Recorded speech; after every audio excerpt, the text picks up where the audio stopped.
तो हेलो दोस्तों, welcome back to NCERT pitch. आज हम सभी पढ़ने वाले हैं changes and development in a rural society. दोस्तों, जब भी मैं रूरल शब्द का प्रयोग करता हूं, रूरल और अर्बन, तो रूरल में आपके मन में किसान की इमेज बनती है।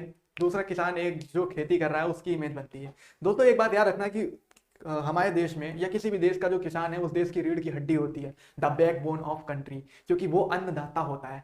अगर वो खिलाएगा नहीं तो हम काम नहीं कर सकते। ठीक है। और चाणक्य नीति में यही बात बोली गई थी कि उस देश के लोग, किसी देश के लोग और उस देश की एग्रीकल्चर ही उस देश का भविष्य का निर्माण करती है।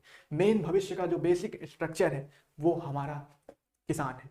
ठीक है। तो आज हम उसी के समाज के बारे में जानेंगे। ठीक है, किस तरह से क्या चेंजेस एंड डेवलपमेंट हो रहे हैं। देखिए, सोशियोलॉजी के स्टूडेंट होने के नाते हमारी खूबसूरती ये होती है कि हम बदलते हुए समाज के परिवर्तनों को समझें और उसका विकास किस तरह से हो रहा है इसको हम जानें। तो पास्ट के सिनेरियो को करंट के सिनेरियो से जोड़कर जो हम मूल्यांकन करेंगे, कंपैरिजन करेंगे, जिससे कि हम इस चैप्टर को ज्यादा अच्छे से पढ़ सकें। और याद रखना दोस्तों, इसका पेपर में वेटेज ज्यादा है, तो हम लोग बोर्ड ओरिएंटेड भी पढ़ा रहे हैं, तो कुछ इंपॉर्टेंट क्वेश्चन बताएंगे, लिखते चलना मेरे दोस्त। तो शुरू करते हैं इस चैप्टर को।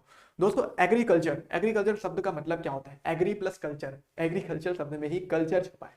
ठीक है, लेकिन ये वो वाला कल्चर नहीं है। एग्री मतलब होता है फील्ड, फील्ड मतलब कि खेती, कोई एक जमीन। ठीक है। कल्चर मतलब उस जमीन को जोतना, खेती करना। ठीक है। तो एग्री प्लस कल्चर। अब आपके पेपर में क्वेश्चन यही आएगा कि एग्रीकल्चर का कल्चर से क्या संबंध है, मतलब कि कृषि का संस्कृति से क्या संबंध है। तो आप इसको इस तरह से बताएंगे कि याद रखिएगा कि हमारा, पहले हम थोड़ी सी भूमिका बता देते हैं आपको। ठीक है, ऐसे बनाना अपने पेपर में, ऐसे ही थोड़ा सा लपेटना सीखो। ठीक है। हमारा देश जो है बहुत विभिन्न संस्कृतियों वाला देश है। सबसे इंपॉर्टेंट चीज ये है कि हमारा जो देश है वो क्लाइमेटिक कंडीशन, ज्योग्राफिकल कंडीशन हर जगह की सेम नहीं है। इसीलिए हर जगह पर अलग तरीके का खान पान है, रहन सहन है। ठीक है। लिविंग स्टैंडर्ड अलग है। ठीक है। लोगों के त्योहार मनाने का तरीका अलग है, लोगों के पहनावे अलग हैं। ठीक है। लोगों का वेशभूषा अलग है। ठीक है, पहनाव बोल तो दिया मैंने। ठीक है। और तो मतलब कि हर जो चीज़ है वो इन पर डिपेंड करती है। तो याद रखना। अब देखिए, एग्रीकल्चर से रिलेटेड अगर मैं बात कर रहा हूँ तो पहाड़ी क्षेत्रों में कैसी खेती होती है? पहाड़ों पे सीढ़ीदार खेती होती है। चाय की खेती के बारे में आपने देखा होगा, रबड़ की खेती के बारे में आपने देखा होगा। थोड़ा सा नीचे आइए, आप प्लेन एरिया में आएंगे तो वहां पर जो है राइस की प्रोडक्शन के बारे में देखिए, राइस की खेती देखिए, वीट की खेती देखिए। ठीक है। तो इनकी जो खेती है वो किस तरह से होती है। अब थोड़ा सा आप राजस्थान की तरफ मेरे दोस्त चलते हैं, वहाँ पे बाजरे की खेती है, क्योंकि वहाँ पे गर्मी पड़ती है। ठीक है। रेतीला इलाका है। तो ये होता है, आमतौर पे माना जाता है कि बाजरा जो है गर्म होता है, मतलब इसको ज़्यादा पानी की ज़रूरत नहीं पड़ती। तो वहाँ पर बाजरे की खेती ज़्यादा होती है। अब देखो, पहाड़ी दे जो एरिया में रहता है उसका पहनावा अलग है। ठीक है। उसके कपड़े पहनने का अलग है तरीका, क्योंकि 8 महीने वहां पर सर्दी पड़ती है। लेकिन आप राजस्थान में आएंगे तो वहाँ 8 महीने गर्मी पड़ती होगी। तो वहां पर गर्मी पड़ती है तो वहाँ का पहनावा अलग होगा। और वहाँ जहाँ पर धूप ज़्यादा पड़ती है, सर पे डायरेक्ट धूप पड़ती है, इसलिए वहाँ पे पगड़ी पहनी जाती है, जिससे कि डायरेक्ट धूप सिर पे ना पहुंचे। ठीक है। आप आएंगे यूपी के एरिया में, आएंगे वहाँ पे नॉर्थ एरिया में आएंगे तो यहाँ के लोगों के पहनावे बिल्कुल ही अलग है। क्यों? क्योंकि यहाँ का जो पहली बात तो यहाँ पे मिक्स्ड कल्चर है, हमारे देश में मिक्स्ड कल्चर है। और जब से हमारे देश में कम्युनिकेशन बढ़ा है, ठीक है, तो जितना ज्यादा लोगों का ट्रांसपोर्टेशन और कम्युनिकेशन बढ़ा है, अलग अलग जगह के लोग जब अलग अलग जगह पर आते हैं तो लोगों के अलग अलग जगह के विचार मिलते हैं। और जब विचार मिलते हैं तो क्या होता है कि भाषाओं का आदान प्रदान होता है, विचारों का आदान प्रदान होता है और संस्कृतियों का आदान प्रदान होता है। और इसी से एग्रीकल्चर प्रोडक्शन, एग्रीकल्चर समाज में भी फर्क आता है। समाज में होल होल सोसाइटी में ही फर्क आता है। तो यही सोसाइटी के बारे में हम जानेंगे। फेस्टिवल के बारे में जैसे मैंने बताया कि बहुत से जो फेस्टिवल हैं वो खेती के आधार पर होते हैं, आधारित होते हैं, जैसे कि बिहू है, पोंगल है, मकर संक्रांति है, बैसाखी है। ठीक है। तो मतलब कि ये देश के अलग अलग विभिन्न विभिन्न हिस्सों में मनाए जाते हैं। ठीक है। फसल के कटने भी मनाए जाते हैं, फसल उगने पे कुछ त्योहार मनाए जाते हैं। ठीक है। और कुछ जो है मतलब कि उनको मतलब कि जैसे कि होता है ना कि कुछ ही गाँव के इष्ट देव होते हैं। ठीक है। कुल देव होते हैं, कुल देवता होते हैं, उनको पहले चढ़ावा दिया जाता है। ठीक है। जिससे कि हमारे यहाँ प्रोडक्शन अच्छा हो। खेती करने से पहले बहुत से यहाँ का रिचुअल्स हैं कि वहाँ पहले पूजा करी जाती है कि हमारा खेती इस बार की अच्छी हो। ठीक है। तो ये सब चीजें जो है ना, एग्रीकल्चर से ही कल्चर कैसे डेवलप हुआ, क्योंकि यही जो कल्चर है वो हमारे देश की संस्कृति, क्या बोलते हैं, सोसाइटी का निर्माण करता है। ठीक है। और सोसाइटी का सोचने का तरीका जो है, standard of thinking, standard of thought process जो है यहीं पे बदलता है। तो ये सब चीजें मैंने कवर कर दी है, आप लोग देखते चलना। साथ में एक और चीज है, याद रखना कि हमारा जो देश है यहाँ पर कास्ट सिस्टम और क्लास सिस्टम दो चीज बनी हुई है। कास्ट जो क्लास सिस्टम थी वो बाय टैलेंट थी, लेकिन जो कास्ट सिस्टम थी वो बाय बर्थ होता था। ठीक है। और जो कास्ट सिस्टम था वो आपने पढ़ा था वर्ण सिस्टम से जन्मा था। ठीक है, वर्ण सिस्टम, ब्राह्मण क्षत्रिय वैश्य शूद्र। अब ये बाय बर्थ जब हो जाता है तो हमारे यहाँ ऑक्यूपेशन जो है सबके डिसाइड हो जाते हैं कि ब्राह्मण का काम स्कॉलरशिप का होगा, स्कॉलर्स का काम होगा, पढ़ने लिखने का काम होगा, चिंतन करने का काम होगा, पाठ पढ़ाने का काम होगा। क्षत्रिय का काम जो होगा वो लड़ने का काम होगा और डिफेंस से रिलेटेड। अब आज के जो क्षत्रिय हैं ज़्यादातर ठाकुर हैं वो डिफेंस एरिया में जाते हैं, पुलिस में जाते हैं, ठीक है। तो देखो ये मैं बता नहीं रहा हूँ, ये एक बेसिक क्राइटेरिया है, ठीक है। और दूसरी चीज यहाँ पर ये है कि जैसे कि आपने वैश्य का काम समझ लिया कि वो शूद्र वैश्य जो होते हैं बिजनेस करने का काम होता है, और गांव में मेनली जो खेती करने का काम है, किसानी करने का काम है, ज्यादातर वैश्य जो है वो करते थे, ठीक है। शूद्र जो थे उनका काम इन तीनों की सेवा करना होता था, बस सेवा करना होता था। कुछ भी गलत मत सोचना कि और भी कुछ काम जो ये लोग काम कर रहे हैं वो नहीं होता है, ठीक है। सिर्फ इनकी सेवा करना इनका काम होता है, ठीक है। क्योंकि किसी का भी काम डिफाइंड नहीं है कि कौन किस काम करेगा। हमने सबको एक सेक्टर दे दिया है लेकिन और फील्ड दे दी है, लेकिन पर्टिकुलर वर्क किसी का डिसाइड नहीं था, ठीक है। तो आते हैं हम एग्रीकल्चर स्ट्रक्चर के बारे में जानते हैं। एग्रीकल्चर स्ट्रक्चर याद रखना कि हमारे देश में 4 तरह के किसान होते हैं। रिच किसान होते हैं, पुअर मिडिल क्लास के किसान होते हैं, फिर स्मॉल फार्मर होते हैं, और फिर आते हैं लैंडलेस फार्मर होते हैं जिनको सीमांत किसान बोलते हैं हिंदी में, ठीक है। काश्तकार होते हैं, ठीक है, कृषक होते हैं, ठीक है।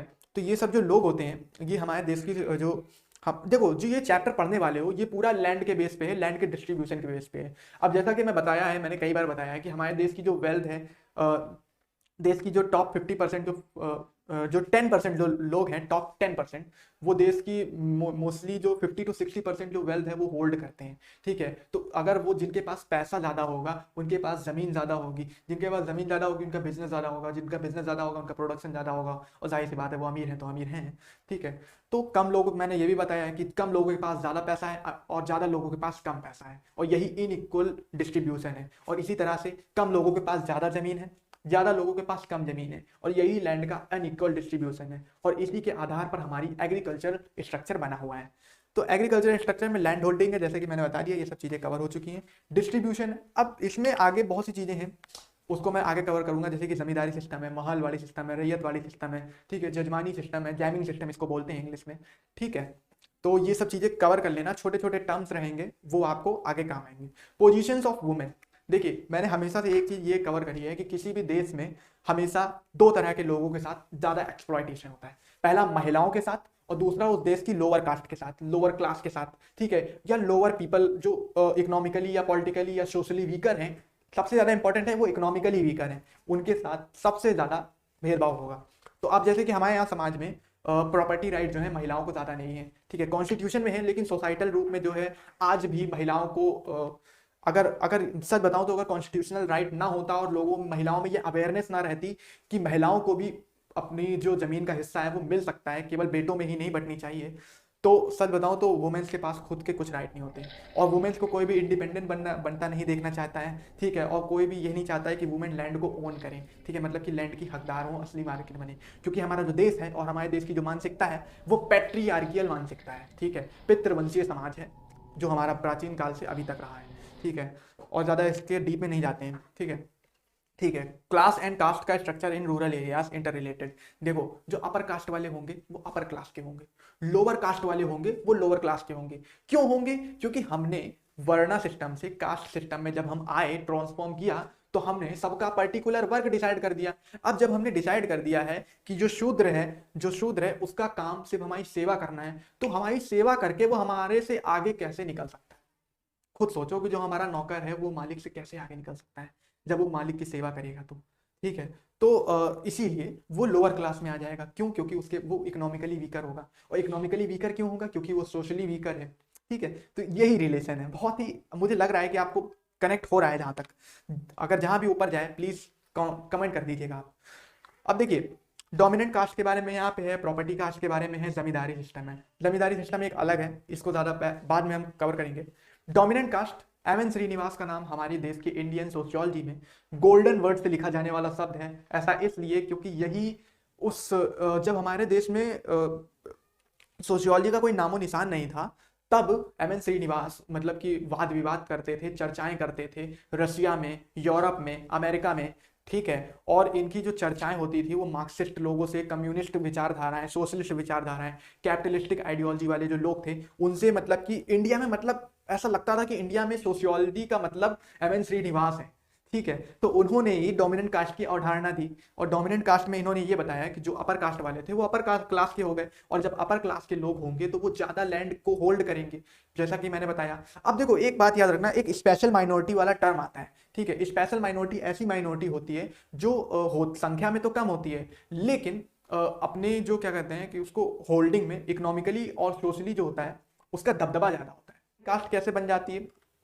जो अपर क्लास वाली होगी उसके पास ज़्यादा प्रॉपर्टी होगी, और ज़्यादा प्रॉपर्टी होगी तो वो इकोनॉमिकली और पॉलिटिकली स्ट्रांग होगी, और जब वो स्ट्रांग होगी तो वो आसानी से लोअर कास्ट वाले को दबा सकेगी, ठीक है। फिर प्रॉपर्टी ऑफ कास्ट में क्या होगा, प्रॉपर्टी ऑफ कास्ट में यही होगा कि अपर क्लास वाले जो लोग रिच पीपल हैं और लार्ज एंड मीडियम जो लैंड ओनर्स हैं वो कंट्रोल करते हैं resources and labour in the force of particular areas. देखो वो लोग क्या करते हैं कि जो भी लेबर्स हैं उनको क्या है, लेबर्स का काम क्या है, उनकी जमीन पे आके काम करना, वो इससे ज्यादा का नहीं सोच सकते, क्योंकि उन लेबर्स की जो दिहाड़ी है वो इतनी डिसाइड रहती है कि वो मालिक नहीं बन सकते हैं, खुद की जमीन नहीं खरीद सकते हैं, और यही लिए प्रॉपर्टी कास्ट का सिस्टम बनाया गया था, ठीक है। इसमें ये बेगर बॉन्डेड लेबर का जो टर्म है, बेगार मजदूर, इसके बारे में आपसे पूछा जा सकता है, क्योंकि ये जो थे इलिटरेट होते थे and didn't know about how to do any skilled work, ठीक है। इनको और कोई स्किल्ड वर्क नहीं आता था, इसीलिए खुद की लैंड ना ही ओन कर सकते थे और ना ही उसको ऑर्गेनाइज करके मालिक बन के काम कर सकते थे, इसीलिए मालिक जो होता है वो मालिक होता है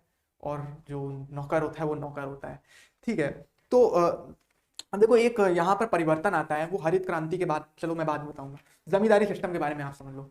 जमींदारी सिस्टम क्या है कि इसमें मेनली जो ये एक टैक्स कलेक्टर होते थे, ये ब्रिटिश पीरियड में होते थे, आज़ादी के बाद इनको बैन कर दिया गया था, ठीक है। इनको बैन क्यों किया गया था, पहले हम जानते हैं कि क्यों थे ये एक टैक्स कलेक्टर होते थे। ब्रिटिश सरकार जो थी वो अपने टाइम में इनको अलग अलग लैंड अलॉट कर देती थी, उस लैंड पे से इनको टैक्स लेना होता था, ठीक है। अब उस लैंड एरिया में पर्टिकुलर एक लैंड एरिया होता था, वहां पे जितना भी एग्रीकल्चरल प्रोडक्शन होगा उसका सबसे छोटा वाला जो हिस्सा है वो वहां का जिसने किया है, मतलब कि जो किसान है उसके हाथ में जाएगा। फिर उसके बाद जो हिस्सा है वो सारा हिस्सा पहले टैक्स कलेक्टर के पास जाएगा, मतलब आपके जमींदार के पास जाएगा, और फिर ये जो जमींदार है ये अपनी सारी संपत्ति उठाकर सरकार को देगा। अब सरकार डिसाइड करेगी कि जमींदार को कितना देना है, ठीक है। तो मतलब कि टैक्स को सरकार डिसाइड करती थी उस वक्त पे, क्योंकि टैक्स जो था ब्रिटिश पीरियड में बहुत ही ज्यादा क्या बोलते हैं मोबिलाइज्ड था, ठीक है, डायनामिक था, ये हर एक वक्त पे बदलता जाता था। तो मतलब क्या था, ब्रिटिश सरकार देखती थी कि इस जगह पे प्रोडक्शन ज्यादा हो रहा है, हम टैक्स बढ़ा देंगे, ठीक है। वो लोगों को कभी भी वेल्दी बनते नहीं देखना चाहती थी, और इसीलिए लोगों को निचोड़ के काम करवाती थी, ज्यादा से ज्यादा काम करवाती थी। तो zamindar are the tax collector of British representative, ठीक है, ये एक ब्रिटिश रिप्रेजेंटेटिव थे जो कि ब्रिटिशर्स को टैक्स देते थे, बस।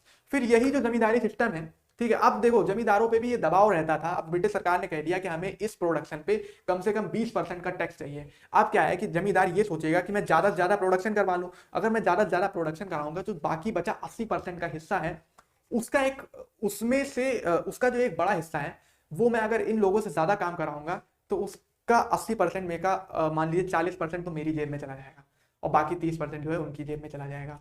तो इससे क्या होगा कि जमींदार पे ये था कि जमींदार ज्यादा काम कराएगा तो जमींदार को ज्यादा फायदा होगा, बस इसीलिए। अब यही सिस्टम जो है जमींदारी सिस्टम रैयतवाड़ी सिस्टम में बदल जाता है। रैयतवाड़ी क्या है, रैयत मतलब होता है किसान, कृषक, ठीक है। रे रैयत जो होती है, गवर्नमेंट ये कहती है कि अब जमींदार क्या था कि जो लोग हैं और जो गवर्नमेंट है उसके बीच में आपका जो जमींदार था वो ब्रोकर था, ठीक है। ब्रोकर क्या था, टैक्स कलेक्ट करता था और जमींदार फिर गवर्नमेंट को देता था। अब सरकार ने कहा यार हमें डायरेक्ट प्रॉफिट चाहिए, क्योंकि जो जमींदार हैं वो धांधली भी करते हैं, ठीक है, करप्शन भी करते हैं, और जो सही रिपोर्ट है वो बनाकर नहीं देते हैं। ब्रिटिश सरकार के बारे में बता रहा हूँ, ब्रिटिश टाइम पीरियड के बारे में। अब वो क्या करती है, इनको हटा देती है, चलो हटो। फिर क्या होता है, वो डायरेक्ट पीपल से टैक्स लेना शुरू कर देती है। तो इससे क्या होता है, जो जमींदार के हिस्से की कमाई होती है वो हट जाती है, और जब जमींदार के हिस्से की कमाई हट जाती है तो डायरेक्ट लोगों का जो टैक्स का भार है वो अचानक से अपने आप ही कम हो जाता है। और जब टैक्स का भार कम हो जाता है तो क्या होता है कि जब टैक्स का भार खत्म होता है तो उनका जो प्रोडक्शन है वो बढ़ने लग जाता है और उनका जो प्रॉफिट मार्जिन है वो बढ़ने लग जाता है, ठीक है। और यही महलवाड़ी में क्या है, महलवाड़ी को जजमानी प्रथा से कंपेयर किया गया है। इनको जजमानी प्रथा भी बोलते हैं, जिसको इंग्लिश में जैमिंग सिस्टम बोलते हैं। इसमें क्या होता है, गांव के कोई एक प्रधान होते हैं, महान होते हैं, ठीक है, उनके पास जो जिनके पास बहुत बड़ी संपत्ति होती है, उनकी संपत्ति के अधिकृत जो लोग हैं वो आके काम करते हैं, वो लोगों को रोजगार देते हैं, और उसी रोजगार से उससे जो काम होता है, उस जो प्रोडक्शन होता है उसको बेचते हैं, ठीक है। और उससे जो प्रॉफिट आता है, जो पैसे की कमाई होती है, उसका जो टैक्स होता है वो गवर्नमेंट को दिया जाता है। बस इतना सा चीज होती है। इससे क्या होता है, there are the 3 problems with the ministers often the faced, poverty, imported grains और लेस प्रोडक्टिविटी। देखो एक बात याद रखो कि जो भी माल वाली सिस्टम है इसमें क्या होगा, इंपोर्टेड ग्रेन, ये क्या है कि ये दूसरी जगह से ग्रेन्स को, मतलब कि जो बीज है उसको खरीद सकता है। क्यों? क्योंकि उसको अपने खेत में प्रोडक्शन बढ़ाना है, तो वो चाहेगा कि मेरे खेत में ज्यादा बीज, अच्छे बीज आए, अच्छी क्वालिटी के बीज आए, जिससे कि ज्यादा प्रोडक्शन हो। अब जैसे कि पंजाब के खेतों में ये देखा गया है कि पंजाब में हमारे यहाँ जैसे कि यूपी के खेतों में 18 एक बाली में, एक पेड़ में 18 दाने होते हैं गेहूं के, लेकिन पंजाब में 22 दाने होते हैं। तो मतलब कि वहाँ पे हमारे से 4 ज्यादा दाने होते हैं। इसीलिए वहाँ हमारे यहाँ जैसे कि यूपी क्या है कि यहाँ पर लैंड तो ज्यादा है, ठीक है, लेकिन जो हमारा जो टोटल प्रोडक्शन है वो उनसे कम हो जाता है गेहूं का, क्योंकि वहाँ उनकी, लेकिन उनकी लैंड कम है, उनका टोटल प्रोडक्शन ज्यादा है, क्योंकि वो लोग कम जमीन पे ज्यादा प्रोडक्शन कर ले रहे हैं, और इधर के जो लोग थे वो ज्यादा जमीन पे कम प्रोडक्शन कर पा रहे थे। तो इसीलिए हाई यील्ड वैरायटी के सीड्स के बारे में बात करी गई है। ठीक है, तो आफ्टर इंडिपेंडेंस सब होता है, आइए समझते हैं। आफ्टर इंडिपेंडेंस क्या होता है, जमींदारी सिस्टम को खत्म कर दिया जाता है, क्योंकि ये एक ब्रोकरेज सिस्टम होता है, और जमींदार जो होते हैं किसानों को, मतलब कि जमींदारों को तो टैक्स कलेक्ट करना है, जिससे कि जितना ज्यादा वो टैक्स कलेक्ट करेंगे उसमें उनका उतना ही हिस्सा बड़ा होता जाएगा, उनके प्रॉफिट का हिस्सा उतना ही ज्यादा बड़ा होता जाएगा। इसलिए गवर्नमेंट ने जमींदारी सिस्टम को बंद कर दिया। ठीक है, इंडियन गवर्नमेंट ने आफ्टर इंडिपेंडेंस। फिर क्या होता है, हमारे यहाँ लैंड सीलिंग्स आते हैं। ठीक है, सीलिंग एक्ट आता है। सीलिंग एक्ट क्या होता है, इसमें भूमि का हदबंदी अधिनियम होता है। सरकार जो हमारे देश में, जैसे कि मैंने बताया कि जो लैंड का अनइक्वल डिस्ट्रीब्यूशन है, ठीक है, तो इस लैंड को इक्वल करने के लिए सरकार एक सिलेक्ट करती है, एक लिमिट सेट करती है कि कोई भी बंदा है, मान लो उसके पास 300 एकड़ से ज्यादा की जमीन नहीं हो सकती। क्यों नहीं हो सकती? क्योंकि उसके ऊपर, अगर मान लीजिए जिसके पास ज्यादा जमीन है, 200 एकड़ के ऊपर मान लो अगर किसी के पास ज्यादा जमीन है, तो वो क्या करेगी, जो 100 एकड़ जो बची है जमीन वो सरकार की होगी। ठीक है, क्योंकि आपके पास जो जमीन है वो लिमिट से ज्यादा है। अब जो वो 100 एकड़ की जमीन है वो सरकार की जमीन है, तो सरकार उसको किसी को भी दे सकती है। मतलब कि किसी को का मतलब ये है कि जो लैंडलेस फार्मर है, जो स्मॉल फार्मर है, जो मार्जिनल फार्मर है, उनको दे सकती है। और इससे क्या होगा कि जो हमारा जो कंपटीशन है उसमें थोड़ा सा डाइवर्सिफिकेशन आएगा। ठीक है, लोग कंपटीशन भी बढ़ेगा, ठीक है, और लोगों के पास लैंड का जो है डिस्ट्रीब्यूशन भी अच्छे से हो पाएगा। तो ठीक है, और इससे क्या होगा कि हाँ, जो फार्मर्स की एक दूसरे पे डिपेंडेंसी है वो भी खत्म होगी। क्यों? क्योंकि जैसा कि मैंने बताया कि गरीब किसानों की जो डिपेंडेंसी है ज्यादातर अमीर किसानों पे थी, इसीलिए गरीबों को वो जमीन देकर, देखो अब सरकार, देखो अब किसी से 100 एकड़ जमीन अगर किसी के पास ज्यादा है सरकार की लिमिट से, तो सरकार क्या है, उसको भी कुछ मार्जिन तो देगी ना, ऐसे कोई अपनी 100 एकड़ जमीन तो दे नहीं सकता है, तो सरकार भी उसको अलग से अपना प्रॉफिट देती थी। ये एक अलग बात है, चर्चा का विषय है। लेकिन बात यह है कि जो 100 एकड़ है वो सरकार किस तरह से बांट रही है। देखिए, कोई भी एक्ट होता है वो जब तक जमीन पर नहीं उतरता है अच्छे से, तब तक उसको अच्छा नहीं माना जाता है। जब तक वो देश के आम नागरिक तक नहीं पहुंचता है, ठीक है, तब तक वो अच्छा नहीं माना जा सकता है। ठीक है, तो इसीलिए क्या होता है कि हाँ, हमारी सरकार ने डिपेंडेंसी खत्म करी, लेकिन कुछ जगह पर ये योजना सही से लागू नहीं हो पाई, क्योंकि आप लोग जानते हैं कि हमारा देश में करप्शन सबसे ज्यादा है। ठीक है, डेमोक्रेसी है हमारे देश में, डेमोक्रेटिक करप्शन है हमारे यहाँ। करप्शन कैसे? करप्शन दोस्तों ये है कि यहाँ पर, अब हमारे यहाँ से क्वेश्चन आपके पेपर में बनना शुरू होंगे। पेपर में ये पूछेंगे, जो पूछेंगे पहले आप पहले ये जान लो कि क्या पूछेंगे। अब सरकार ने क्या कहा था कि जो जिसके पास इससे ज्यादा संपत्ति होगी, मान लीजिए 200 एकड़ से ज्यादा संपत्ति होगी, उसकी जो संपत्ति होगी वो सरकार की होगी। अब सरकार तो ये क्या था कि जो लैंड ओनर थे वो सरकार को अपनी संपत्ति का नाम बदल दिया था उन्होंने। मतलब कि जैसे कि सरकार ने ये सेट किया था कि जिसके पास इतने से कम, एक एनुअल इनकम बताई थी कि जिसके पास एनुअल इनकम इतनी कम है, जिसकी कोई सरकारी नौकरी नहीं है, जिसकी कोई मतलब कि कोई भी सरकारी योजनाओं का लाभ नहीं लेता है, ठीक है, उसके लिए ये जो जमीनें हैं हम इस हिसाब से देंगे। जैसे कि आप रिजर्वेशन में सिस्टम समझते हैं कि अभी नया नया आया कि 8 लाख से ऊपर की जिनकी ज्यादा एनुअल इनकम होगी उनको रिजर्वेशन में नहीं ऐड किया जाएगा। ठीक है, लेकिन 8 लाख से कम जिनकी होगी इनकम उनको तो ऐड किया जाएगा ना। ठीक है, तो उसी तरह से जिनकी जो इकोनॉमिकली वीकर थे उनको ये जमीन देनी थी। अब लैंड ओनर क्या करता है कि वो जो उनके इकोनॉमिकली वीकर जो लोग थे, जो उनके जान पहचान में वीकर थे, जो उनके अंडर में काम करते थे, वो लैंड ओनर उनको अपनी जमीन उठाकर दे देता है। मतलब कि फॉर एग्जांपल अपने नौकर को दे देगा, अपने नौकर की पत्नी को दे देगा, अपने घर की पत्नी को दे देगा। क्योंकि हाँ, सीलिंग एक्ट में पत्नियों से मतलब कि महिलाओं से आप जमीन नहीं ले सकते थे। ठीक है, इसलिए महिलाओं को भी इसी बहाने प्रॉपर्टी मिलना शुरू हो गई थी। ठीक है, बहुत जगह पे ये देखा गया कि अब देखो ये लोग रईस ज्यादा होते हैं, तो इनका जो सोचने का तरीका और नीतियां जो है इनकी काम करने की अलग होती है। इन्होंने कई जगह पे अपने जो पालतू जानवर हैं उनके नाम पर वो जमीन दे दी थी। ठीक है, तो आप देख रहे होंगे कि इससे क्या था कि जो लैंड का इनडायरेक्टली जो कंट्रोल था वो तो उसी के हाथ में था जिसकी वो जमीन पहले से थी। ठीक है, बस लोगों के नाम बदल गए थे, फिर भी वो उसी तरह से वो वैसे ही काम करवा रहा था जैसे सब पहले करवाता था। और मतलब कि ये जो योजना थी, जो ये एक्ट था, वो उतना सक्सेसफुली जो है नहीं हो पाया था। ठीक है, और मेनली जो सरकार ने जो डिस्ट्रीब्यूट करा था उसमें जो लो प्रोडक्टिव लैंड थी, मतलब कि जो बंजर एरिया वाली लैंड थी, उसको ज्यादा से ज्यादा जो गरीब लोग हैं वैसे लोग हैं उनमें बांट दी थी। ठीक है, तो कुल मिला के जो फर्टाइल लैंड और प्रोडक्टिव लैंड जो है वो उन्हीं के एरिया में थी। ठीक है, उन्हीं के पल्ले में गई थी, इसीलिए हाँ। ठीक है, तो इसी चीज पे आएगा। तो आपके पेपर में ये क्वेश्चन पूछ सकता है मेरे दोस्त कि बेनामी संपत्ति क्या होता है। बेनामी संपत्ति ये होता है कि जिसका कोई नाम ना हो। नाम मतलब कि ये है कि एक फेक नाम बना के, फेक नाम भी नहीं, एक रियल नाम है, लेकिन वो आपका कोई सगा संबंधी है। ठीक है, वो अगर आपके परिवार के अंदर की जमीन है। ठीक है, जैसे मैंने आपको बताया कि आपने कुत्तों के नाम कर दिया, अपने पालतू जानवर के नाम कर देते हैं, आपने क्या बोलते हैं, नौकर के नाम कर देते हैं। उससे क्या होता है कि संपत्ति का जो इनडायरेक्ट कंट्रोल होता है वो तो आप ही का होता है, लेकिन आप बस उस संपत्ति पे नाम बदल देते हैं। तो बस इसी को बेनामी संपत्ति बोलते हैं मेरे दोस्त। अब हम जानेंगे टेनेंसी रिफॉर्मर्स के बारे में। ठीक है, टेनेंट रिफॉर्मर क्या होता है। टेनेंट रिफॉर्मर ऐसे किसान जो पट्टे पर काम करते थे। अब पट्टे पे काम का मतलब क्या है, इसको पट्टेदारी प्रथा बोला जाता है। मेनली कुछ जगह पर सरकार ने इसको बैन कर दिया था, लेकिन कुछ जगह पर सरकार ने इसको बैन नहीं किया था। ऐसा इसलिए क्योंकि इससे बहुत से जो गरीब किसान हैं उनकी आजीविका चलती थी। आजीविका मतलब कि जीवन चलता था। ठीक है, क्यों, इसमें टेनेंट रिफॉर्म में ये होता था कि कोई भी जो किसान है वो अपनी जो बड़ा किसान है, मान लीजिए अमीर किसान है, उसके अंडर में एक गरीब किसान उसकी खेती पे उसके खेत में खेती करेगा और वो उस खेती पर उसका जो है वो उससे किराया लेगा।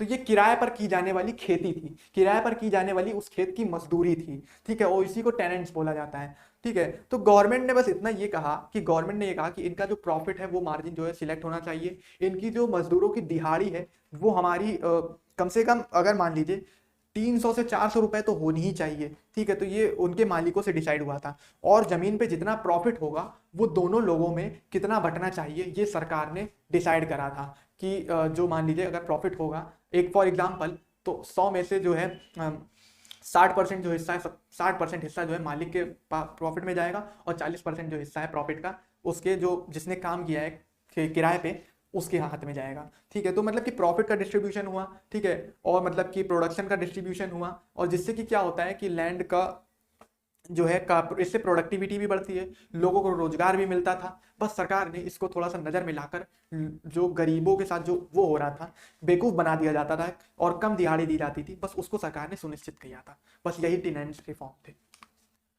अब कंसिडरेशन ऑफ लैंड होल्डिंग के बारे में देख लेते हैं। The whole area, whole rural area वो डिवाइडेड इनटू द सेक्टर। ठीक है, हमारे यहाँ सेक्टर्स में एरियाज को बांट दिए गए। सेक्टर में एरिया को कैसे बांटा जाता है पहले ये समझो। ठीक है, जैसे कि यहाँ पर एक सरकार ने एक डिमांड क्रिएट कर दी थी। ठीक है, उस डिमांड के तहत ये करती थी कि वो मान लीजिए कहीं पर चावल की डिमांड करा दी। ठीक है, तो अब जो प्रोडक्ट है, हम देखिए जब हम मैन्युफैक्चरिंग इंडस्ट्री में काम करते हैं या हम अगर बिजनेस करते हैं तो हम ये देखते हैं हम डिमांड के आधार पर ही अपना प्रोडक्ट का निर्माण करते हैं। उसी तरह से सरकार भी यही करती है कि वो जो क्या बोलते हैं जिस चीज की डिमांड बढ़ा देती है, अब किसान भी उसी चीज की खेती करने लग जाता है। अब किसान खेती करने लग जाता है तो उसी का एक सेक्टर बन जाता है, और इसी तरह से क्या होता है हमारे देश में मिलेट जो होता है खत्म हो जाता है।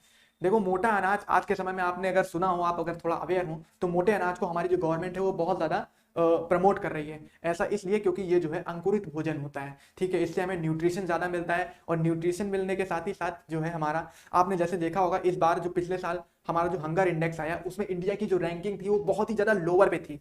अब गवर्नमेंट ने ये कहा कि ये जो इंडेक्स आया ये हमारे देश के तहत एक साजिश है और एक गलत चाल है। ठीक है, ये बाहर के जो विदेशी लोग हैं वो हमसे जलते हैं, और ठीक है, और हमारे देश को इतना भुखमरा और ऐसा दिखाते हैं। ठीक है, लेकिन देखो अगर हम कुछ हद तक अगर हम मोल देखें, अगर ऐसा नहीं भी है तो, लेकिन एक बहुत बड़ा हिस्सा जो हमारे देश का है वो आज भी भूखा सोता है। ठीक है, आज भी उनके पास 2 वक्त की रोटी नहीं है और रातें जो है उनकी भूख के मारे काटते हैं। ठीक है, तो हमारी सरकार ने ये भी बोला था कि हम 80 करोड़ लोगों को 28 महीने तक लगातार फ्री भोजन दिया है हमने। ठीक है, और अभी भी आगे भी हमारी गवर्नमेंट देती रहेगी। लेकिन अब जो गवर्नमेंट है हमारी मोटे अनाज के ऊपर, प्रोडक्शन के ऊपर बढ़ रही है। ऐसा इसलिए क्योंकि मोटा अनाज अंकुरित ज्यादा होता है, हाईली फाइबर्स होते हैं, प्रोटीन होता है, हमारी हेल्थ के लिए ज़्यादा अच्छा होता है। अगर हम न्यूट्रिटिव भोजन करेंगे तो हमारा जो हंगर इंडेक्स का जो पैरामीटर है, हम उसके पैरामीटर में खरे उतर पाएंगे और हमारा जो देश है वो हंगर इंडेक्स में एक अच्छी रैंकिंग ऊपर की तरफ पॉजिटिव ग्रोथ हासिल कर पाएगा। तो इसी तो क्या होता है, अब जो सेक्टर है वो सेक्टर सरकार ने बदल दिए हैं। अब सरकार मोटे अनाज को प्रमोट कर रही है, तो मोटे अनाज की डिमांड बढ़ा रही है। अब इसको आज इस साल जो ये 2023 है, इसको मिलेट ईयर बोला जा रहा है। ठीक है, तो अब मिलेट की डिमांड बढ़ेगी तो मिलेट का प्रोडक्शन बढ़ेगा, और मिलेट का प्रोडक्शन बढ़ेगा तो मिलेट का एक सेक्टर बन जाएगा, और यही सेक्टर के बारे में बताया गया है। ठीक है, तो लैंड रिकॉर्ड्स, और फिर अब हम जानते हैं ग्रीन रेवोल्यूशन के बारे में। दोस्तों, जब हमारा देश आज़ाद हुआ तब हमारा देश बहुत भूखमरी के कगार से बीत रहा था, जूझ रहा था। ठीक है, हमारे यहाँ हमें औरों पे, दूसरे देशों पर डिपेंड होना पड़ता था। हम अमेरिका से सबसे ज़्यादा इंपोर्ट करते थे उस वक्त पे। ठीक है, हमें गेहूं चावल के लिए भी अमेरिका और मतलब कि बाहर बड़े जो देश थे उन पे डिपेंड होना पड़ता था। तो हमारे देश को आत्मनिर्भर बनाने के लिए हमारे देश की जो सरकार है वो अपनी कृषि को, क्योंकि हमारा देश कृषि प्रधान देश है, अपनी कृषि को कॉमर्शलाइजेशन करती है, मतलब कृषि का व्यापारीकरण करती है। वो कैसे करती है, कृषि को एक बिजनेस की तरह देखना चाहिए। ठीक है, ना कि एक लोकल। अभी तक क्या था, जो किसान था वो सोचता था कि मैं अपना खेती करूंगा, दूसरे बाजार में जाऊंगा, बेच के आऊंगा और बस अपना परिवार चलाऊंगा। लेकिन अब लोगों का जो जो नजरिया था वो नेशनलिस्ट बना दिया। लोगों का जो नजरिया था वो लोकलाइट से ग्लोबलाइट बना दिया मेरे दोस्त। ठीक है, अब जो लोगों का विजन था वो बड़ा होने लगा। इससे क्या था, हमारा प्रोडक्शन बढ़ने लगा। प्रोडक्शन कैसे बढ़ता है, प्रोडक्शन बढ़ता है, सरकार ग्रीन रेवोल्यूशन के तहत हाई यील्ड वैरायटी सीड्स को प्रमोट करती है। ठीक है, जिससे कि ज्यादा से ज्यादा कम एरिया में ज्यादा प्रोडक्शन हो सके। ठीक है, सरकार इरिगेशन सिस्टम को ज्यादा महत्व देती है। ये किसानों की मदद करती है सिंचाई के लिए। ठीक है, मतलब कि जैसे कि क्या होता है, गांव में चार्जेस लगते हैं। ठीक है, जैसे कि मान लीजिए 20 रुपए का 1 घंटा आपका नल चलेगा आपकी खेती में, तो उस चार्ज को कम कर दिया सरकार ने। ठीक है, जिससे कि किसान खेती करें। फर्टिलाइजर को प्रमोट किया। ठीक है, और इससे क्या हुआ कि हमारी जो डिमांड है वो बढ़ने लग गई, और हमारा जो देश है बहुत सी जगह पे सरप्लस में प्रोडक्शन होने लग गया। सरप्लस का प्रोडक्शन का मतलब ये है कि हमारी जो टोटल पॉपुलेशन है उसकी डिमांड से ज्यादा का प्रोडक्शन होना, और जब डिमांड से ज्यादा मेरे दोस्त प्रोडक्शन होगा तो वो इंपोर्ट में बदल जाएगा, तो एक्सपोर्ट में सॉरी बदल जाएगा। तो हमारे पास जो भी ओवर जो माल है उसको हम एक्सपोर्ट करके बाहर से देशों से बेचकर पैसा कमा सकते हैं। तो ये ग्रीन रेवोल्यूशन के तहत होता है मेरे दोस्त। अब इससे क्या होता है कि हमारी एम्प्लॉयमेंट की जो अपॉर्चुनिटीज है वो बढ़ने लग जाती हैं। ठीक है, अब क्या होता है, और जो हमारी एग्रीकल्चरल डिमांड है लेबर्स की वो बढ़ने लग जाती है। लेकिन इसके कुछ डिसएडवांटेज होते हैं। ठीक है, तो हमारा जो आपके पेपर में आपसे इसकी डिसएडवांटेज के बारे में पूछेगा। ठीक है, मुझे पता है ना कि इसमें डिसएडवांटेज ही इंपॉर्टेंट है, तो समझते हैं डिसएडवांटेज क्या होता है। Only rich landlords afford HYV seats, और जो भी चीज है वो याद रखना कि जो सरकार की योजना है वो तब तक कारगर साबित नहीं होगी जब तक वो आम आदमी तक नहीं पहुंचेगी। तो ये जो योजना थी, जो ग्रीन रेवोल्यूशन था, वो आम आदमी तक नहीं पहुंच पाया। क्यों? क्योंकि आम आदमी अफोर्ड ही नहीं कर पाया। अफोर्ड कैसे नहीं कर पाया? अफोर्ड इसलिए नहीं कर पाया कि जो सरकार ने ट्रैक्टर को कहा था कि ट्रैक्टर से खेती करेंगे, आप बैल से खेती करेंगे तो टाइम लगेगा और प्रोडक्शन भी ज्यादा नहीं होगा। ठीक है, और मतलब कि जिन जिन मशीनों को प्रमोट किया सरकार ने, वो बड़े अमीर किसान तो अफोर्ड कर ले रहे थे, लेकिन जो गरीब किसान था वो अफोर्ड नहीं कर पा रहा था। मिडिल क्लास वाला भी किसान जो था वो भी अफोर्ड कर ले रहा था कुछ हद तक, और लोकल मार्केट को कैप्चर कर रहा था, लेकिन जो गरीब किसान था उसका कोई भी रोल नहीं था। इससे क्या होता है कि जहां पर जो पट्टे पे जो खेती होती थी, जो किराए पे खेती होती थी, मजदूरी होती थी, वो जो मजदूर थे वो बेकार हो जाते हैं। बेकार कैसे हो जाते हैं? अब उनके पास कोई काम ही नहीं बचता है। क्यों? क्योंकि इंसानों की जगह मशीन ले लेती है खेतों में, और जब इंसानों की जगह मशीन ले लेती है तो वो अनएम्प्लॉयमेंट हो जाते हैं, और अनएम्प्लॉयमेंट जैसे जैसे बढ़ने लग जाती है, जैसे जैसे कृषि का व्यापारीकरण बढ़ने लग जाता है, वैसे वैसे इनकम का अनइक्वालिटी बढ़ने लग जाती है। ठीक है, रिच गेट रिचर होने लग जाते हैं और पुअर गेट पुअरर होने लग जाते हैं। ऐसा इसलिए क्योंकि अब इनका प्रोडक्शन जो है ग्लोबल लेवल पे हो रहा था, और इनको कोई भी क्या बोलते हैं, जो लेबर क्लास है उससे कोई मतलब नहीं था। ठीक है, तो इससे क्या होता है कि हमारे जो देश में माइग्रेशन बहुत तेजी से शुरू होना लग जाता है, क्योंकि जो किसान जो बेकार हो चुके थे, जिनके पास कोई काम नहीं था, अब वो क्या करते हैं, अब वो शहरों की तरफ मूव करना शुरू कर जाते हैं। क्योंकि दूसरे गाँव की भी यही आलम था, वहां पे भी उनको कोई भी नौकरी नहीं मिलने वाली थी, कोई भी मतलब मजदूरी नहीं मिलने वाली थी। शहरों की तरफ मूव करते हैं, वो जाते हैं वहां पर क्या करते हैं, वहां पर बिल्डिंगों में काम करते हैं, चौल में रहना शुरू कर जाते हैं, और स्लम एरिया बनने लग जाता है, वो तो सब आपको पता ही है। तो मजदूरों का जो मूवमेंट है बहुत बड़ा होने लग जाता है, और इसी को नोमैडिक मजदूरी बोलते हैं, नोमैडिक लेबर्स बोलते हैं, घुमक्कड़ मजदूर। ठीक है, ये भटकते रहते हैं शहर से शहर, शहर से शहर, और काम ढूंढते रहते हैं, तलाश करते हैं, खाते हैं, पीते हैं, और कुछ हिस्सा जो है अपने परिवार को भेजते हैं और घूम घूम कर नौकरी करते हैं। काम खत्म, अगर एक शहर में काम खत्म हो गया तो वो दूसरे शहर में मूव करके चले जाएंगे। बस इतना सा सिस्टम था। अब ये जो है ये हमारे जो समाज पे बहुत बड़ा फर्क लाती है ग्रीन रेवोल्यूशन, क्योंकि इसके पहले हमारे यहाँ बंधुआ मजदूरी का सिस्टम होता था, हमारे यहाँ हलपति का सिस्टम होता था, जीता सिस्टम होता था गुजरात में, और यहाँ पर ये बोला जाता था हलपति का सिस्टम। इसमें क्या होता था कि जो हमारा मजदूर था वो कॉन्ट्रैक्ट के तहत पूरी जिंदगी, या मतलब कि एक ईयर फिक्स हो जाते थे, या उसकी फैमिली भी फिक्स हो जाती थी कि मजदूर की पूरी फैमिली, मजदूर पीढ़ी दर पीढ़ी उस मालिक के अंडर में काम करता रहेगा, करता रहेगा, करता रहेगा। तो अब जब ये मजदूरों की जगह मशीन ले लेती हैं तो ये मजदूर आज़ाद हो जाते हैं, और जब ये आज़ाद हो जाते हैं तो शहरों की तरफ मूव करने लग जाते हैं, और ये नोमैडिक मजदूर बन जाते हैं। तो ये एक बहुत बड़ा हमारे यहाँ सोसाइटल चेंज आया था, इसको लिख लीजिएगा आप प्लीज़, ठीक है। और ग्रीन रेवोल्यूशन जो है इन एरिड एरियाज में क्या होता है, हमारे यहाँ मल्टी क्रॉप का सिस्टम होता है, ठीक है। एक खेती में, एक फसल में 2-3 तरह की खेती करने शुरू लग जाते हैं, ठीक है, जिससे कि हमारे यहाँ कम जमीन पे ज़्यादा प्रोडक्शन हो सके, और कम जमीन पे जब ज़्यादा प्रोडक्शन होगा तो हमारा क्या होगा, हमारा हमारा जो प्रॉफिट मार्जिन है वो ज़्यादा हो सकता है। बस इतनी सी चीज़ है। इससे ये होता है कि कुछ एक और नुकसान मेरा समझ लो, इससे फार्मर्स को मेनली ये हुआ कि उनकी इनसिक्योरिटी बढ़ने लग जाती है। क्यों इनसिक्योरिटी बढ़ने लग जाती है? क्योंकि अब जैसे कि उनकी जॉब की सिक्योरिटी खत्म हो रही है, ठीक है, उनका जो क्योंकि अब जो खेती एक कॉमर्शियल पर्पस हो चुका है, एक बिजनेस हो चुका है, तो अब उनका जो रोल है वो उनका व्यापारी माइंडसेट उतना काम नहीं कर पाता है, ठीक है। और दूसरी चीज़ ये है कि जो, हाँ, ये एक बात याद रखना कि अगर आपसे पूछे कि ग्रीन रेवोल्यूशन किन किन एरियाज़ में ज़्यादा सफल हुई, तो ये पंजाब के एरिया में ज़्यादा सफल हुई, वेस्टर्न यूपी के एरिया में ज़्यादा सफल हुई, बिहार के एरियाज़ में सफल हुई, जो नेपाल से नीचे के एरिया हैं, पहाड़ी एरिया से नीचे जो लगते हैं वहाँ पर सफल हुई, और ये तेलंगाना के एरिया में सफल हुई, और कुछ जो आंध्र प्रदेश के एरिया हैं, कृष्णा और गोदावरी का जो तट है वहाँ पर जो फर्टाइल लैंड है वहाँ पर ज़्यादा फोकस हुई। और इसमें जो मेनली जो खेती थी, जो फसल थी, उसको हमने राइस और व्हीट को ज़्यादा प्रमोट किया था, ठीक है। तो landlord in Andhra Pradesh are prosperous, ठीक है। इससे हमारे लैंडलॉर्ड तो प्रॉस्पीरियस होते जाते हैं, लेकिन जो मजदूर होता है वो गरीब होता जाता है। डाइवर्सिफिकेशन क्या होता है? डाइवर्सिफिकेशन दोस्तों सिर्फ इतना ही होता है कि जैसा मैंने आपको बताया कि एक नया हमारे यहाँ जो क्लास का वर्ग जो है, क्लास का वर्ग जन्म लेने लग जाता है। इससे क्या होता है कि जो हमारा लोअर क्लास वर्ग है उस पर प्रेशर पड़ने लग जाता है। प्रेशर क्यों पड़ने लग जाता है? अब खेती में कंपटीशन हाई होने लग जाता है। अब जब कंपटीशन हाई होगा तो देखो, मिडिल वाला किसान है, मीडियम वाला, और जो बिग फार्मर है वो तो लड़ लेगा और लोकल मार्केट और ग्लोबल मार्केट को कैप्चर कर सकता है, ठीक है, अपना प्रोडक्शन कर सकता है। लेकिन जो स्मॉल फार्मर है और जो लैंडलेस फार्मर है वो इस कंपटीशन से बाहर हो जाएगा, क्योंकि उसके पास इतने रिसोर्सेस ही नहीं है, ठीक है। अब इससे क्या होता है कि जो हमारे जो अमीर फार्मर होते हैं उनके लाइफ स्टैंडर्ड में फर्क आता है, उनके बच्चे अर्बन एरियाज के स्कूल में पढ़ने लग जाते हैं, विदेशों में जाने लग जाते हैं, ठीक है। और मतलब कि उनका जो इकोलॉजी और उनको उन अमीरों को ज़्यादा फायदा होता है, बस इसका ये रीज़न है। और दूसरा एक मात्र सबसे बड़ा जो ग्रीन रेवोल्यूशन का जो डिसएडवांटेज है वो है सॉइल का डिग्रेडेशन, ठीक है। सॉइल का डिग्रेडेशन कैसे हुआ? सॉइल जब फर्टिलाइजर का ज़्यादा यूज़ करेंगे तो जो सॉइल की जो फर्टिलिटी है वो अपनी लूज करने लग जाएगी, वाटर की जो होल्डिंग कैपेसिटी है, वाटर की एब्जॉर्प्शन कैपेसिटी है वो लो होने लग जाएगी।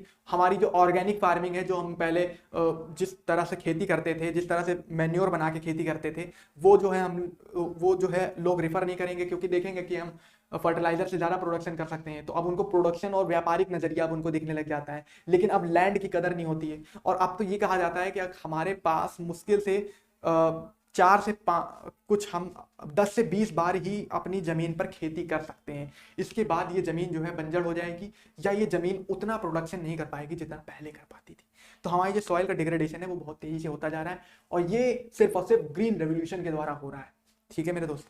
ट्रांसफॉर्मेशन ऑफ रूरल सोसाइटी, यही होता है, रूरल सोसाइटी के कल्चर में परिवर्तन आ जाता है, ठीक है। अब जो लोगों के रिलेशन होते हैं वो भी जैसे शहरों में फॉर्मल रिलेशन होते हैं, ठीक है, मतलब भर के रिलेशन बनाए जाते हैं, वो यहाँ पे भी बनने लग जाता है। कंपटीशन बनने लग जाता है, रिच गेट रिचर होने लग जाते हैं, पुअर गेट पुअर होने लग जाते हैं। पुअर जो होता है कर्ज के जाल में फंसने लग जाता है, ठीक है।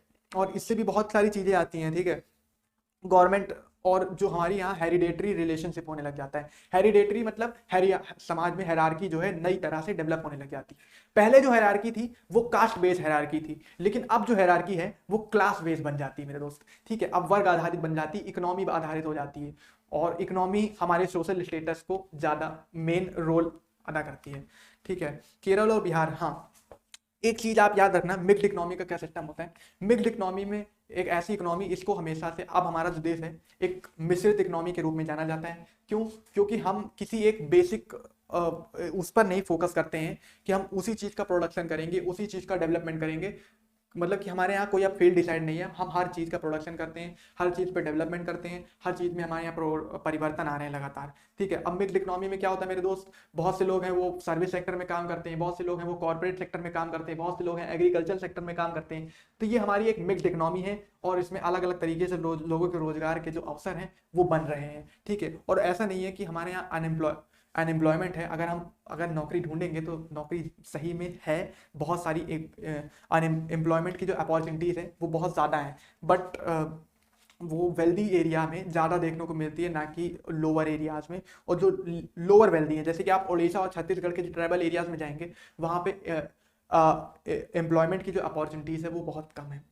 तो दोस्तों हमारे देश में 80 और 90 के दशक में ग्लोबलाइजेशन आता है, लिबरलाइजेशन आता है। ठीक है, और इससे क्या होता है, हमारे देश का जो लोकल मार्केट है वो ग्लोबल मार्केट से जुड़ता है। इंडिया का मार्केट जब ग्लोबल मार्केट से जुड़ता है तो हमारे यहाँ नए नए इन्वेस्टर आते हैं, नए नए, और हमारे देश में कंपटीशन बढ़ने लग जाता है। और जब कंपटीशन बढ़ने लग जाता है तो छोटे और गरीब किसान तो बिल्कुल किनारे हो जाते हैं, उनकी कोई बात ही नहीं है। देखो, उनका कोई रोल नहीं रहता है इकोनॉमी में, मेन रोल रहता है देश के अमीरों का। ठीक है, रिच किसानों का रोल रहता है। हम, क्योंकि देखो हम रूरल बेस पे पढ़ रहे हैं, रूरल सोसाइटी के बेस पे पढ़ रहे हैं, तो जो हमारे रिच किसान होते हैं और मीडियम रिच वाले किसान होते हैं उनको तो फायदा होता है इसका। ठीक है, अब हमारे यहाँ देश में ट्रेड बैरियर खत्म हो जाते हैं। ट्रेड बैरियर क्या होते हैं? व्यापार को लेकर जो प्रतिबंध लगाए गए होते हैं, जो कि हम किसी दूसरे देश से व्यापार नहीं करेंगे, क्योंकि हम किसी दूसरे देश से व्यापार नहीं करेंगे, किसी दूसरे देश को हम व्यापार अपना माल नहीं देंगे। ये क्या है? ये ट्रेड बैरियर लगाया जाता है। और ऐसा इसलिए लगाया गया था क्योंकि हमारे देश पर 200 साल तक किसी बाहर के देश के, यूरोपियन देश के लोगों ने इसी तरह से राज किया था। इसीलिए हमारे देश की जो गवर्नमेंट थी एक लंबे वक्त तक, 40 साल तक करीब, उसने ये लिबरलाइजेशन को अपने देश में नहीं लाई थी। और जब ये लाई है तो उस वक्त प्रधानमंत्री वीपी सिंह थे और finance minister doctor Manmohan Singh थे।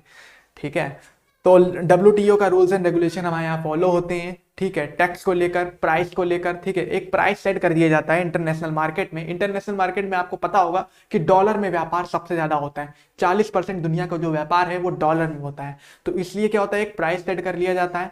प्राइस सेट कर लिया जाता है कि ये WTO का काम होता है कि मतलब कोई भी देश ज्यादा प्राइस में, ये सेट करने का काम WTO का होता है, WTO का होता है, वर्ल्ड ट्रेड ऑर्गेनाइजेशन। ठीक है, और उसमें टैक्स कितना लेना है, कौन सा देश कितना ज्यादा, किस हद तक टैक्स ले सकता है। ठीक है, कस्टम ड्यूटी कितनी ले सकता है। कस्टम ड्यूटी उसको कहते हैं जो समुद्र के माल उतरता है उस पर कस्टम चार्ज लगता है। ठीक है, उसको कस्टम ड्यूटी कहते हैं। ठीक है, Indian trades are facing competition. ठीक है, कंपटीशन बढ़ने लग जाता है और फिर बाकी चीजें हैं। तो हमारे यहाँ क्या होती है, एक नई कॉन्सेप्ट उभर के आती है मेरे दोस्त, कॉन्ट्रैक्ट फार्मिंग। कॉन्ट्रैक्ट फार्मिंग बोलते हैं संविदा कृषि को। संविदा कृषि एक ऐसी कृषि होती है जिसको अभी तक हम व्यापारिक उद्देश्य से कृषि कर रहे थे, लेकिन एक इंडिविजुअल पर्सन द्वारा हो रही थी खेती। अब जो खेती है एक ऑर्गेनाइजेशन द्वारा होगी, एक इंस्टीट्यूशन द्वारा होगी, और उस इंस्टीट्यूशन का नाम होगा MNC, मल्टीनेशनल कंपनी। मल्टीनेशनल कंपनियां जैसे आप देखते हो कि आपके चिप्स के पैकेट बनाती हैं। ठीक है, कोई कंपनी है बिस्किट बनाती है, ठीक है, बेकरी का काम करती है। तो ये जो बड़ी बड़ी कंपनियां होती हैं उनका डायरेक्ट फार्मर से टाई अप होने लग जाता है। टाई अप किस तरह से होता है? अब वो कहते हैं कि हमें इस तरह के टमाटो उगाने, हमें पोटैटो चिप्स की डिमांड करते हैं, तो वो अगर उन जो पोटैटो चिप्स बनाने वाली कंपनी है वो पोटैटो की डिमांड करती है, पोटैटो उगाने लग जाते हैं। फ्लावर बनाने वाली, जो मान लो परफ्यूम बनाने वाली कंपनी है, वो फ्लावर की डिमांड करती है। ठीक है, शराब बनाने वाली जो कंपनी है वो अंगूरों की डिमांड करती है। ठीक है, तो इससे क्या होता है, हमारी ये कॉन्ट्रैक्ट फार्मिंग होती है जिसमें एक कंपनी किसान से आकर कहती है कि आप ये चीजें उगाएं, और इसमें एक कॉन्ट्रैक्ट होता है किसान और कंपनी के बीच में कि किसान को कंपनी को इतना देना पड़ेगा और इसके बदले में कंपनी किसान को इतना प्रॉफिट या इस देने का जो दिया है उसका इतना माल का इतना रुपए चार्ज करके देगी, हिसाब से देगी। तो MNC का काम यही होता है। MNC फिर क्या करती है, अब MNC के ऊपर ये जिम्मेदारी हो जाती है कि उस फार्मर से अपने लिए बेस्ट से बेस्ट प्रोडक्शन करवाना, जिससे कि वो अपनी कंपनी के लिए रॉ मटेरियल इकट्ठा कर सके। तो इसलिए कंपनी किसान को खेती के बारे में ट्रेनिंग भी देती है, ठीक है, खुद से अपनी तरफ से फर्टिलाइजर देती है, ठीक है, और सीड्स देती है, ठीक है, बीज देती है, HYV सीड्स देती है, ठीक है। इससे क्या होता है कि कंपनी पे ये जिम्मेदारी हो जाती है कि किसान से प्रोडक्शन करवाना है, और इसीलिए क्या होता है कि किसान पे भी एक मजबूरी हो जाती है कि उसको वो महंगे बीज, महंगे फर्टिलाइजर को लेना ही पड़ता है कॉन्ट्रैक्ट के तहत, ठीक है। और ये कॉन्ट्रैक्ट जो होता है बहुत ज़्यादा फिर इंडिया में शुरू हो जाता है 80-90 के दशक में, 90 के दशक में बहुत तेज़ी से फैलना शुरू हो जाता है, ठीक है। और इससे फिर जैसे कि आपने देखा होगा जैम बनाने वाली कंपनी है, सॉस बनाने वाली कंपनी, यहाँ सब दिख रहा है, ठीक है। आप ये नोट्स जो है हमारे डिस्क्रिप्शन बॉक्स में जाकर डाउनलोड कर लीजिए, बहुत हेल्पफुल नोट है, काम आएंगे, ठीक है। इससे क्या होता है, इनकम और प्रॉफिट होने लग जाता है। और ये जो है ज़्यादा से ज़्यादा पंजाब के एरिया में बहुत ज़्यादा प्रॉफिट में हुई, ठीक है। इसमें बहुत सबसे ज़्यादा प्रॉफिट हुआ पंजाब में, ठीक है, आंध्र प्रदेश में हुआ, हैदराबाद में हुआ, ठीक है, यूपी के वेस्टर्न यूपी में हुआ, जहाँ जहाँ ग्रीन रेवोल्यूशन से फायदे हुए थे, जहाँ के किसान मजबूत हुए थे, वहीं के किसान, रिच किसान को ही इसका जो है फायदा सबसे ज़्यादा हुआ, क्योंकि वो लोग कॉन्ट्रैक्ट के तहत खेती करने लग गए थे वो किसान, ठीक है मेरे दोस्त। तो इससे क्या होता है, हाँ, अब फार्मर क्या है, उस कॉन्ट्रैक्ट पे डिपेंड हो जाता है, ठीक है। अब ये डिसएडवांटेज सुन लो, फार्मर कॉन्ट्रैक्ट पे डिपेंड हो जाता है। अब फार्मर को जैसा कंपनी कहेगी वैसा ही करना पड़ेगा जब तक वो कॉन्ट्रैक्ट खत्म नहीं होता, और वो कॉन्ट्रैक्ट तोड़ नहीं सकता, नहीं तो कंपनी उस फार्मर पे ब्लेम कर सकती है, क्लेम कर सकती है कि सरकार से कहेगी कि ऐसे जो ये फार्मर हैं इनको, इनके ऊपर वो क्या बोलते हैं, वो चार्जेस लगाए दिए और ये जो है हमारे साथ धोखा हुआ है। तो मतलब कि कॉन्ट्रैक्ट के तहत काम करना पड़ता था, तो किसान जो था बंध चुका था, ठीक है। अब किसानों को जो है इनसिक्योरिटी होने लग गई थी। इनसिक्योरिटी किस चीज़ की? इनसिक्योरिटी उस आज़ादी की जो वो पहले खेती करते थे, ठीक है, क्योंकि अब उनका माल कोई दूसरा बेच रहा है। पहले वो अपने माल को डायरेक्ट जाके मार्केट में बेचते थे, तो पहले वो अपना गणित लगाते थे, अब उनको अपना कोई गणित नहीं लगाना है, उनको डायरेक्ट तो सीखता है और जो वो कह रहे हैं वैसा उनको करना है। तो ये डिसएडवांटेज थी उनकी। और बस हाँ, इकोलॉजी पे, हमारे जो सॉइल पे बहुत ज़्यादा फर्क पड़ा। जैसा कि ग्रीन, देखो कोई भी नई नई चीज़, जितनी भी व्यापारिक चीज़ें आ रही हैं, ठीक है, जितना भी ज़्यादा इंसान जो तरक्की कर रहा है, उससे हमारे जो नेचुरल जो चीज़ें हैं, वो डिजास्टर जो है सबसे ज़्यादा हो रहे हैं। बाढ़ क्षेत्र जो है इतने ज़्यादा क्यों बढ़ते जा रहे हैं, बाढ़ सबसे ज़्यादा क्यों आ रही है, ड्रॉट एरिया इतने ज़्यादा क्यों बढ़ते जा रहे हैं, तो उन सभी का रीज़न यही है कि इंसान की गतिविधियाँ जो है हर क्षेत्र में फैलती जा रही हैं। मतलब कि जो प्राकृतिक क्षेत्र था, प्रकृति द्वारा उत्पादित जो भोजन था, उसमें भी मनुष्य की जो व्यापारिक गतिविधियां और व्यापारिक दृष्टिकोण है, वो एक कैपिटलिस्ट होने लग गया है। और इससे हमारे पर्यावरण पे भी फर्क पड़ रहा है, और पर्यावरण पे फर्क पड़ रहा है, इसीलिए गरीब किसान और जो लैंड लेबर है उस पर भी फर्क पड़ रहा है। MNC एज एजेंट, हाँ, तो बस यही है, सीधी चीज़ है। फार्मर सुसाइड क्यों करते हैं? आपकी बुक का सबसे इंपॉर्टेंट टॉपिक, सबसे ज़्यादा ज़रूरी टॉपिक, और ये हर साल पूछा जाता है, सदाबहार एवरग्रीन क्वेश्चन है। फार्मर सुसाइड क्यों कर रहे हैं? हमारे देश में आप हर दिन, डे बाय डे, फार्मर के सुसाइड की घटनाओं के बारे में सुनते हैं। उस घटना का रीज़न सबसे बड़ा ये है कि पहली बात, फार्मर डिपेंडेंट है। किस पे डिपेंडेंट है? अमीर किसानों पे डिपेंडेंट है, मीडियम किसानों पे डिपेंडेंट है, या पट्टे पे हैं तो जिसके रेंट पे काम करते हैं, मजदूरी पे काम करते हैं, उस पे डिपेंडेंट है। और इन सबको भी छोड़ दें तो इसके बाद वो नेचर पे डिपेंडेंट है, बारिश पे डिपेंडेंट है कि बारिश होगी कि नहीं होगी, इरिगेशन मिलेगा कि नहीं मिलेगा। तो ये सब जो डिपेंडेंसी है वो किसान को सुसाइड करने पे मजबूर करती है। दूसरी जो रीजन सबसे बड़ा है कि वो किसान को कर्ज लेता है। किसान कर्ज लेता है, कर्ज पे खेती करता है, वो सोचता है कि मैं अगले साल, इस साल अच्छा प्रोडक्शन करूंगा और जो मैंने कर्ज लिया है इसको मैं अगले साल चुका दूंगा अपने मालिक को देके। लेकिन वो ऐसा नहीं कर पाता है, और असफल होने के बाद में उसको इनसिक्योरिटी खतराने लगती है। उसको अपनी फैमिली से, ये अपने फैमिली के फ्यूचर के बारे में जो खतरा दिखाई देता है, उसकी आंखों के सामने सब ब्लर हो जाता है और वो आत्महत्या करने को मजबूर हो जाता है। और जो ये कर्ज का जाल है दोस्त, बहुत बुरा जाल होता है, ठीक है। और प्राकृतिक रीजन मैंने बता दिया, इनसिक्योरिटी का रीजन बता दिया, डिपेंडेंसी का रीजन मैंने बता दिया, एक्सपेंडिचर, ठीक है। अब उसका जो माल था मैंने बताया कि वो लोकल मार्केट में भी नहीं पहुंचा पा रहा है, क्योंकि अब संविदा कृषि के माध्यम से, ठीक है, और जो हमारा जो ग्रीन रेवोल्यूशन के माध्यम से अमीर किसानों को और स्मॉल फार्मर को कोई फायदा नहीं होता है। तो स्मॉल फार्मर जो है हर जगह से मारा जाता है, बस इतना समझ लो। तो ये हमारे जो एग्रीकल्चरल, जो हमने इतना बड़ा पढ़ा, जिसका जो मोटा मोटा लब्बो लुभाब ये है कि हमारे जो समाज में एक हायरार्की डेवलप हो गई है, रूरल सोसाइटी में जो कि डेवलप हुई है, जो कि पहले केवल ग्रामीण अर्बन एरियाज में थी, वो अब इधर पे भी आ गई। ग्रामीण जो जनसंख्या है, समाज है, उसका भी ट्रांसफॉर्मेशन हुआ। क्यों हुआ? क्योंकि हमने कृषि का भी कॉमर्शलाइजेशन किया, ठीक है, और उसमें एक कॉन्ट्रैक्ट की तरह काम करने लग गए। और इससे क्या हुआ कि देखो, जो गरीब है उसके पास उतना दिमाग नहीं है, उसके पास इतना विजन नहीं है। वो चाहता है कि मेरा पेट भरे और बस मेरे बच्चों का पेट भरे और उनका भविष्य भरे बन सके आगे। तो इसलिए वो इस कंपटीशन से नहीं भिड़ पाए, ठीक।